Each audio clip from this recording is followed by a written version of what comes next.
Ministeerri Bishaanii fi Enerjii Itoophiyaan humna anniisaa elektirikaa biyyoota ollaaf erguun karoora walitti hidhaminsa naannawaa dhugoomsaa jiraachuu beeksise. Ministeerri Bishaanii fi Enerjii Dr. Injiinar Habtaamuu Ittafaa Itoophiyaan qabeenya bishaanii qabdu misoomsuun walitti hidhaminsa naannawaaf gumaacha guddaa gochaa jirti jedhan.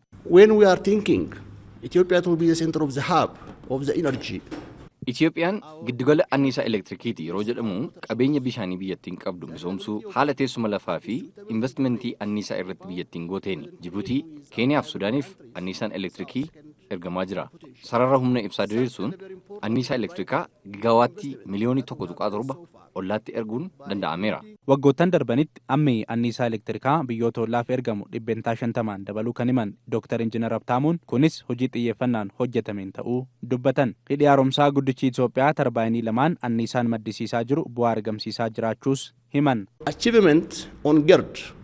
Waggoottan lamaan darbanitti hidha haaromsa guddicha Itoophiyaa irraa anniisaa elektirikii meegawaattii 540 ol tarbaayinii lamaan argachaa jirra. Kunis biyya keenya fayyadaa jira. Qabeenyi bishaanii Itoophiyaan qabdu Itoophiyaaf biyyoota ollaaf eebba guddaadha. Kanaaf biyyoonniif dhaabbileen hojiilee Itoophiyaan gama kanaan hojjechaa jirtu deeggaruu qabu.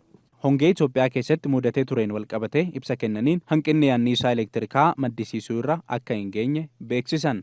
In the past years, even though we have seen drought in Ethiopia, waggoottan darban hongeen biyyattii mudatus dhiibbaan anniisaa maddisiisuu irra gahee hin jiru. Biyyoonni anniisaa elektirikaa argachuu malan haalaan argachaa jiru. Anniisaa elektirikaa ala ergamu irratti biyyoonni akka dabalamuuf gaaffii dhiyeessaa jiraachuun kan himame yoo ta'u, fedhii biyya keessaa fi gaaffii biyyootaa guutuuf xiyyeeffannaan hojjetamaa jiraachuun ibsame.